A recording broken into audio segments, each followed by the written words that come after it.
The views and opinions expressed on this program are those of the producers and the individuals appearing on this program and do not necessarily reflect the views and opinions of the staff of the Sun Prairie Media Center, its members or underwriters, the board members of the Media Center Commission, Charter Communications, TDS Telecom, or the staff and elected officials of the City of Sun Prairie.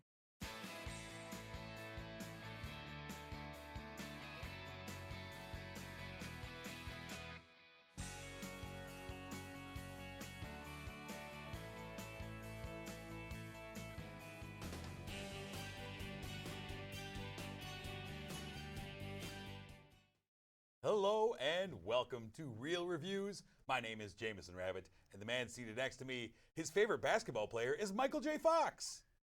And his name is Mike Roth. Have you seen Teen Wolf? I have. Uh-huh. Okay, Yeah, it's starting to make sense. Exactly. He is fantastic. He carried the team. Actually, the whole movie is about him carrying the team and people not liking it. There, I just explained a really simple movie I'm sure you remember very well. Have you ever seen the movie Teen Witch? With the Take No, That rap in it? No, but I've heard about it. So I just learned recently, now these, it's like 30 years later, I learned that they're supposed to be in the same universe. Yeah. That it was the original shared monster universe that Universal's been trying. And of course you've seen Teen Wolf 2. I don't believe as an it. also. No, I won't watch that. It's there. What was that, Justin Bateman? It was Jason Bateman. Yeah, you nice. always call him Justin. Doesn't he have a brother that looks? He's got a sister named Justine. Yeah, she was on. She was on a show with Michael J. Fox. Yes, she was. Full circle, kids. Let's make this magic happen. All right, this week we have several movies to talk about. Enough of this nonsense. Speaking of monsters, I got a movie for you on Streaming Spotlight this week called Little Monsters. Oh. We turn to Hulu for a film that has nothing to do with Fred Savage in the 1980s. This film. Where's Howie Mandel? Right. This film stars a guy, Alexander England, as Dave. Dave is lonely after a breakup, and he decides to kind of get rid of that loneliness by kind of throwing himself into hanging out with his nephew. He goes on a school trip with his nephew, and he also kind of low-key starts falling for his nephew's teacher, Miss Caroline, played by Lupita Nyong'o. And so they go on this regular school field trip when suddenly a zombie outbreak happens, and it threatens to ruin the kids' trips. Zombies are always ruining field trips.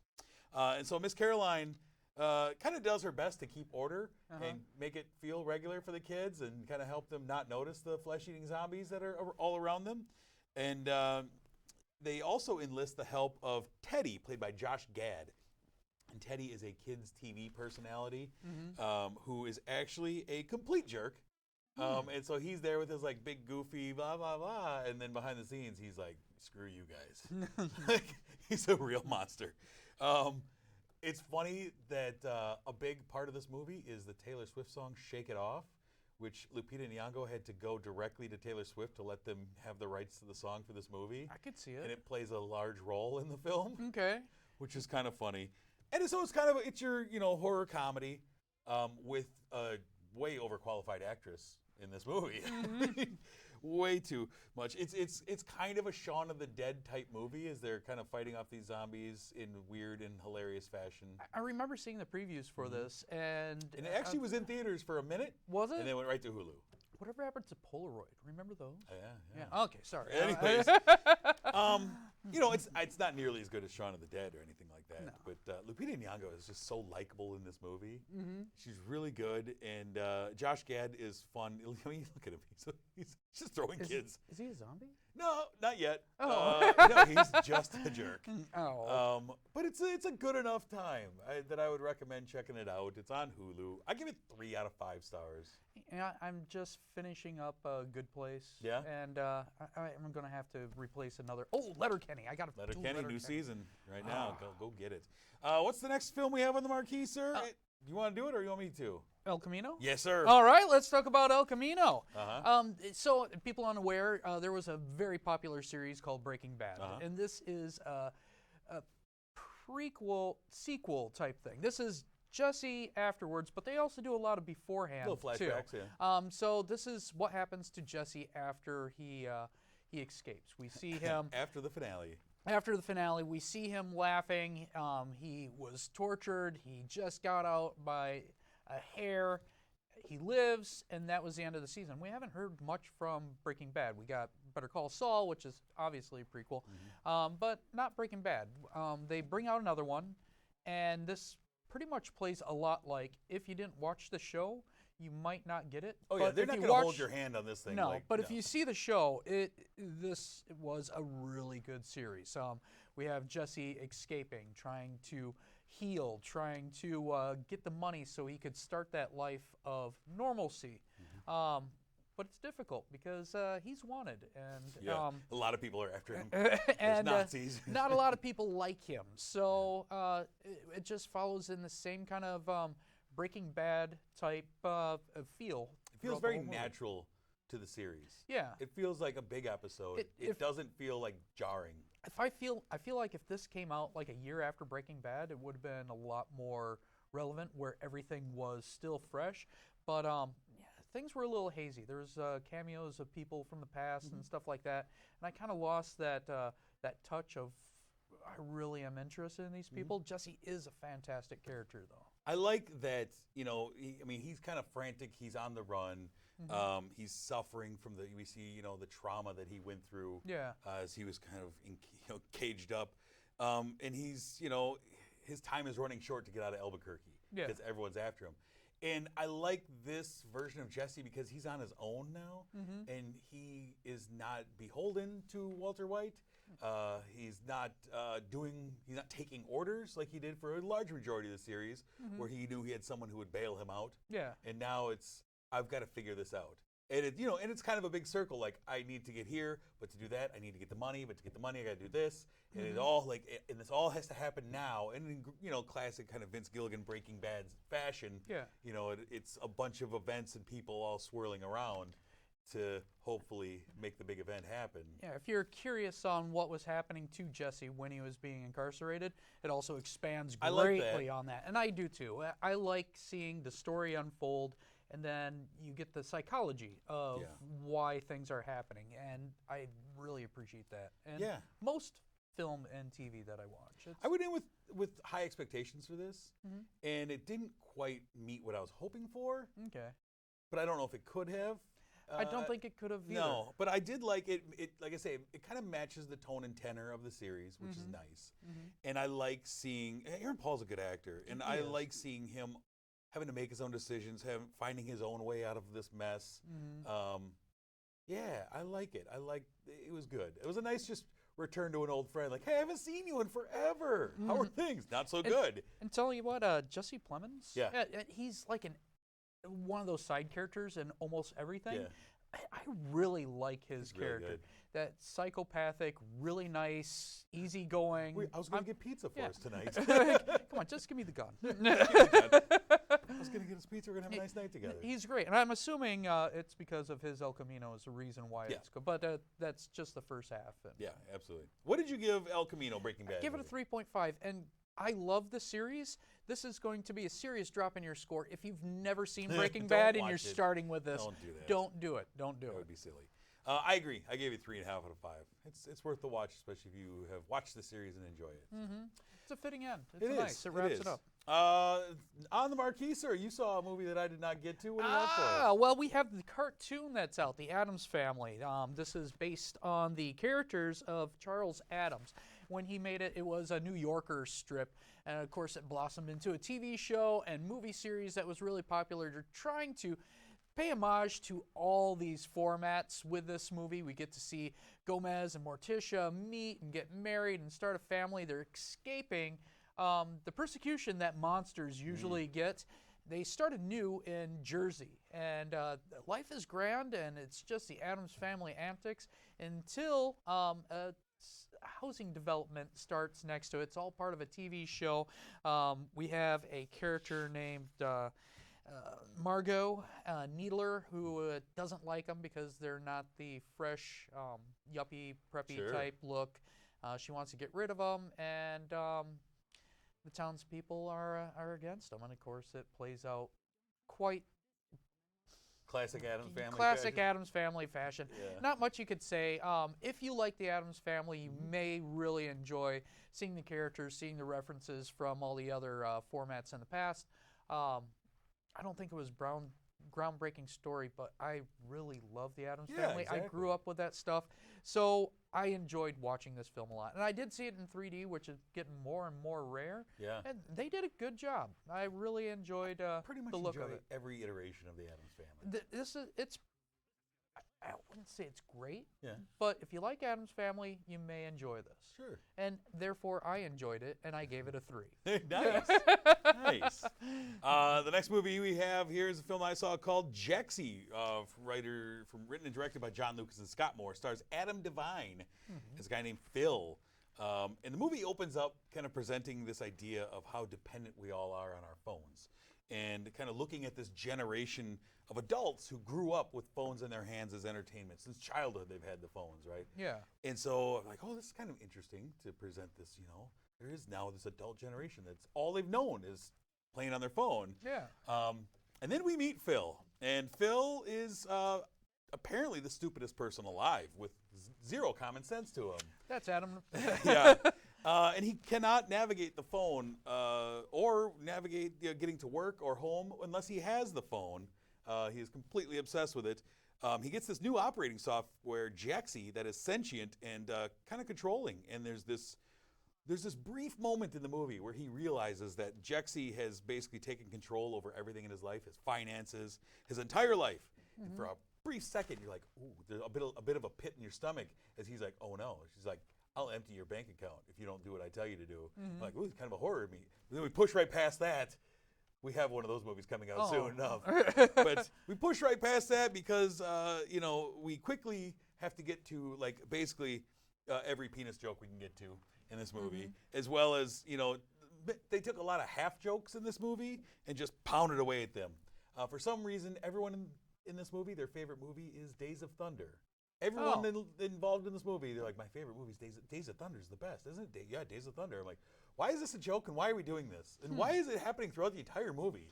Possibly a lot of inside jokes. I don't know. It was bad. And so Phil kind of bumbles his way into coercing the cute girl, played by Alexandria Shipp, down the street into falling for him in this terrible meet cute on a sidewalk. And the movie becomes kind of this series of him doing and saying the wrong things while his phone falls in love with him. It's like a reverse her. The phone's like, don't leave me. I'll destroy your life if you try and leave me for that human girl. The phone is voiced by Rose Byrne. And it just follows every bad rom-com-ish trope.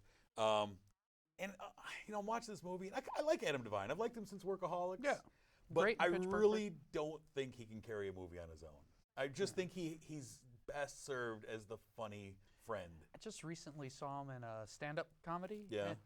His stand-up is not good. No, it's not good. I think he's very one-note in his acting ability, and they didn't give him there was no efforts made to give him anything to do in this movie outside of the easiest joke they could find. And so I felt bad for him, but I just don't think it was not meant for him. Well, that's pretty much Workaholics in general. I mean, I like Workaholics, but it's really not deep stuff. But it's the three dummies all together that play off each other. Yeah. But when you have one guy who's that dumb in a real world setting, it really emphasizes oh, this is awful. Yeah. And so it ended up it didn't make a statement on our reliance on phones and technology. It was just dumb. No, I'm sorry. So, anyways, for that I give it a 2 out of 5. Well, thank you very much for watching that for me. My pleasure. The next movie it's always great when it's a bad movie and you don't see it. The next movie we have on the marquee, sir. Gemini Man. Yeah. This is Will Smith, and Will Smith playing a hitman hired by the government. Not just a hitman, the greatest. He is the greatest. They are super great. Super soldier. So Will Smith, he wants to retire. His name is Henry. I'll just call him Henry. It'll make it more sense. So Henry wants to retire. He's done enough of this stuff. He's questioning his ability to do the things he needs to do. But there's another Will Smith called Junior, a much younger version of him that is hunting him down and trying to retire him because Henry knows too much. This is all part of a big government conspiracy. Henry, on his way out, he picks up a couple of friends. One is a CIA agent, or another agent that not a very good agent. And The great Mary Elizabeth Winstead. That was a very confusing get-together in the first place. There's a lot of action in the previews, but there's also a lot of dialogue that is not good. And it's slow, and there's some obvious things that people should say and do, but they don't do it. They just kind of beat around the bush for long periods of time, and you're just sitting back there going, why don't you just do this? Yeah. This is what everybody else in the world would do. You're the greatest soldier. Why are you being dumb? Yeah, and it's so hard for Junior to find Henry, and then at times it's just, hey, I found you. It was so uneven. Can I talk about Junior? I want you to talk about this movie. Junior shows up in this movie on a motorcycle. There's a motorcycle chase. Yeah. And instantly, it looks like a video game. Yeah. Young Will Smith is a CGI monstrosity in this movie.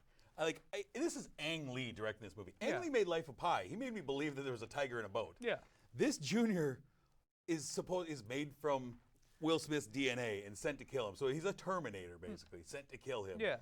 For some reason, after the first attempt on his life, when old Will Smith realizes that it's a clone of him, he can't kill this thing that's trying to kill him. Oh, I can't kill him. Why? It's sent to kill you.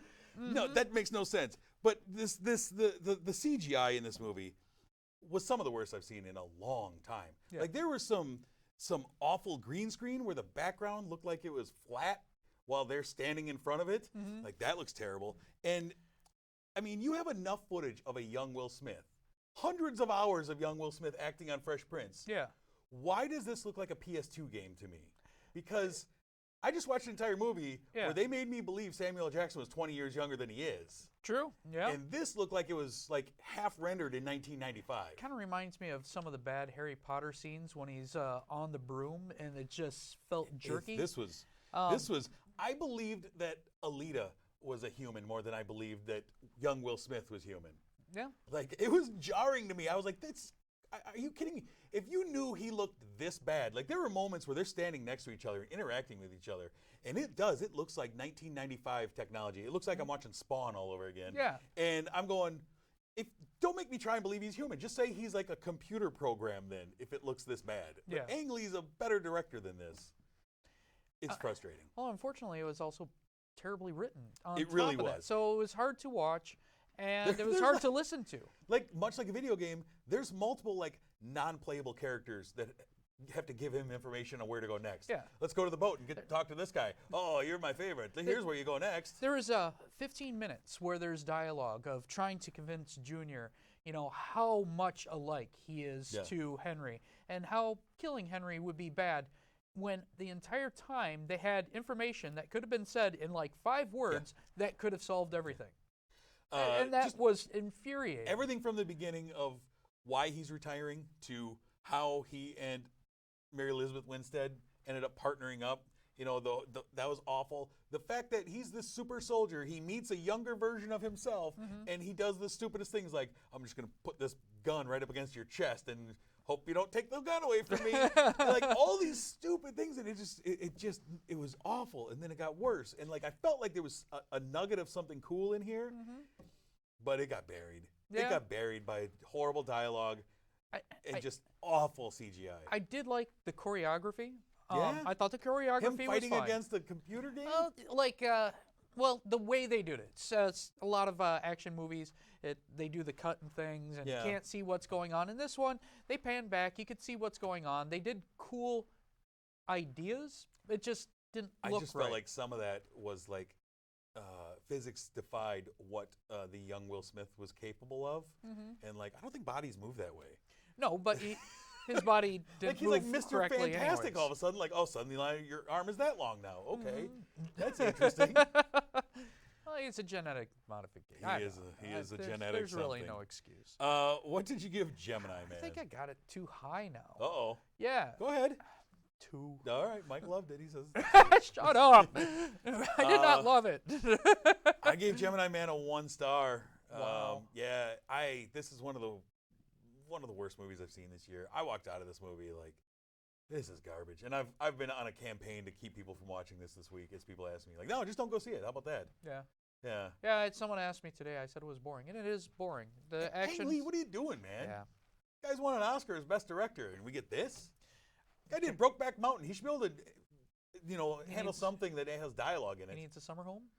Apparently. I don't know. Will Smith has not made a movie I've enjoyed in a while. I know that.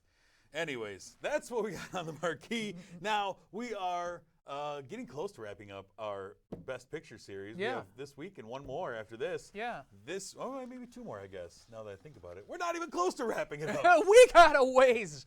I'm silly. This week's Best in Show, we go back to 1940 for a film called Rebecca, directed by Alfred Hitchcock. This was Hitchcock's American debut. Wow. First film he made in America, produced by David O. Selznick. Like, this is just a bunch of names of 1940s Hollywood. Alfred Hitchcock, David O. Selznick, Laurence Olivier starring as Maxim de Winter, Joan Fontaine as Mrs. de Winter. And Joan Fontaine plays a young, self-conscious woman who kind of quickly falls for and marries a rich aristocrat who recently lost his first wife. And they marry in this whirlwind romance and return to his palatial estate, where the specter of his first wife hangs very heavy over everything. And the maid, Mrs. Danvers, played by Judith Anderson, really kind of, she loved the original Mrs. De Winter. Yeah. Loved her. And she pushes on Joan Fontaine's insecurities, kind of purposely trying to make her feel unwelcome and undeserving of her life. Like, oh, the first wife, she was of this, she was a blue blood, you're nothing. Yeah. You're a regular girl. He doesn't even love you. Nobody wants you. You should probably just jump off that bridge. Just do the right thing. To let you know, I did not like this movie. Really? Yeah. Oh, man. Laurence Olivier's, I never got the chemistry between those two. I know they did it on purpose, but the entire time I'm like, because they called her a child and all this other stuff, so I'm thinking, is there pedophilia involved? How come she loves him? She's treating her like garbage, always treating her like garbage. It's always her way distant. out of her life. I just did not like this film. I liked the twist at the end and the double twist at the end. That was fun. Yeah. But all the way up until then, I was miserable. Oh, wow. Miserable. I did not like this film. I could not gather motives, and I didn't care because I didn't like the characters. So I think this is a good movie, but I think this is low on Hitchcock's list of films, and it's odd to me that this would be his one award winner. And I might have built it up in my head a little bit too much. This is the first time I saw Rebecca, and I was just really unimpressed. Some interesting facts. So this movie obviously won Best Picture. It also won Best Cinematography, and this was at a time when they were separating it, so this won Best Cinematography for black and white. Kind of interesting. Laurence Olivier, Joan Fontaine, Judith Anderson were all nominated for acting. We also had George Sanders played Jack Fable in this movie. He was we just saw him in All About Eve, which he won the Oscar for. We talked about that a couple weeks ago. Okay. It was nominated for acting, Hitchcock for directing, screenplay, art direction, film editing, special effects. You know what? The sceneries are pretty good, and they were believable. Sometimes they looked like miniatures. Actually, a lot of times. A lot of the outdoor ones really did. Also, music. So this beat out that year. Here's some names for you. This beat out The Philadelphia Story. It beat out Our Town. It beat out The Long Voyage Home, The Letter, Kitty Foyle, The Grapes of Wrath, The Great Dictator, All This and Heaven, and a film called Foreign Correspondent, which was Hitchcock's only other Oscar nomination. He had two movies nominated in the same year and never was nominated again. Very strange to me. This, I don't get it. Yeah. I'm sorry. I don't get it. That's a great list of movies that lost. I mean, interesting. John Ford won Best Director, beat out Hitchcock for Grapes of Wrath. Jimmy Stewart won Best Actor for Philadelphia Story over Laurence Olivier and Charlie Chaplin for The Great Dictator. Okay. This was also the year, just trying to set the scene of this Oscar season, When You Wish Upon a Star won Best Song for Pinocchio. Okay, that is pretty cool. I kind of like that. And interestingly enough about this ceremony as well, this was the first time in the 1941 Oscars, was the first time that all the winners remained secret until they were revealed. Before that, the people knew that they were winning. This was the first time, and the winner is, and the big surprise comes out. Very cool. 13 years of Oscars before they did that. I could also imagine all these people going, really? Rebecca won out of all these other movies? That list, yeah, especially, I mean, Philadelphia Story, Grapes of Wrath, these are Yeah. like all-timers to me. And Rebecca is a film that I'd never sat all the way through before. And I have the entire Hitchcock collection, and this is one of them, like, yeah, this isn't what I want out of Hitchcock. I actually have had this too, so I was able to watch it on, the original format. Interesting, though. Yeah. Interesting. Our first kind of miss. Yeah. This is weird. I don't think it's bad. I think the 80s, they had a lot of misses. Oh, yes, they did. This is the first classic that I've come across that I was not expecting a miss for me. Yeah. It's Alfred Hitchcock. Right. I don't know. I don't know. He got better as he went along. Yeah, he did. But he's known for those movies and didn't win Oscars for those. Yeah. I don't think the Academy likes those types of movies as much. Oh, they should. They like dramas. They don't like being scared. Let's take a look ahead, sir, at films that are going to be coming out in the next week. We have a film called Black and Blue. This film stars Naomi Harris. She's a cop whose body cam caught some dirty cops doing some dirty cop things. And now she's on the run because they want to stop her. I feel like I've been seeing this trailer for a long time. I feel like I've seen that movie. Me too. I've seen 2 other movies called Black and Blue, actually. One starring Kurt Russell, and one had Mike Tyson in it. Oh, boy. Yeah. Look those up. The 90s were great. We also have a film called Countdown. This is a movie about a phone app that's killing people. And I like horror movies, so I'm going to give this one a chance gleefully. Michael, see your Facebook is killing people or anything. It doesn't matter. Yeah, it's oh, fine. boy. We also have a film called The Current War Director's Cut, which is a film about Edison versus Westinghouse and Tesla. Okay. Stars Benedict Cumberbatch versus Michael Shannon. And it's from the director of Me and Earl and the Dying Girl. And that sounds awesome. Yeah. That sounds completely awesome. Yeah, it does. Give me Benedict Cumberbatch versus Michael Shannon in a battle over electricity. I'm all about it. And then we also have an expansion of the films Jojo Rabbit and The Lighthouse will be coming out in super cool too. wider release. Yes, those are. I'm hoping to catch both of those very soon. Yeah, and we missed out on reviewing 3 from Hell, but it's already out on DVD. So Is it really? Yeah. So if you want to pick that up, we might be talking about that at some point. oh, here. and swing into Marcus Theaters, of course, because they have stacks of those mini posters. Oh. It's a really cool mini I like poster. mini posters, kids. Put them up on your ceiling. That's what I do. My wife hates that. Yeah. She wouldn't let me do that. You mentioned Marcus, and we have to thank them for sponsoring this program. Marcus Theaters, the Palace here in Sun Prairie. Thank you for being our longtime sponsor. You guys take such good care of us.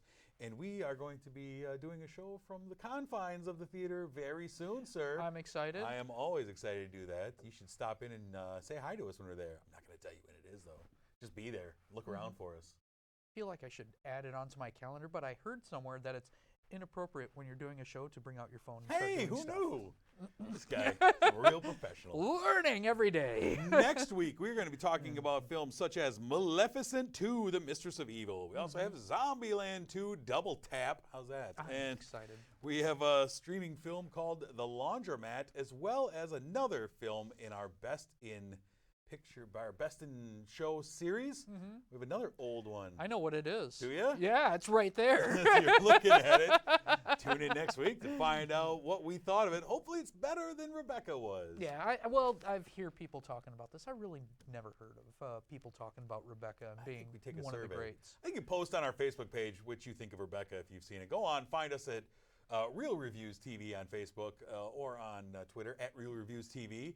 And let us know if you've ever seen Rebecca, the Hitchcock film. Let us know what you think about it. Yeah, I would like to hear. I would like to hear other people weigh in on this because Absolutely. I've seen the critics' scores and I like Alfred Hitchcock. I don't know why. Oh, let's wrap this up. Let's get into Hitchcock at another time. But until next week, I'm Jamison. I'm Mike Roth. Thanks for watching.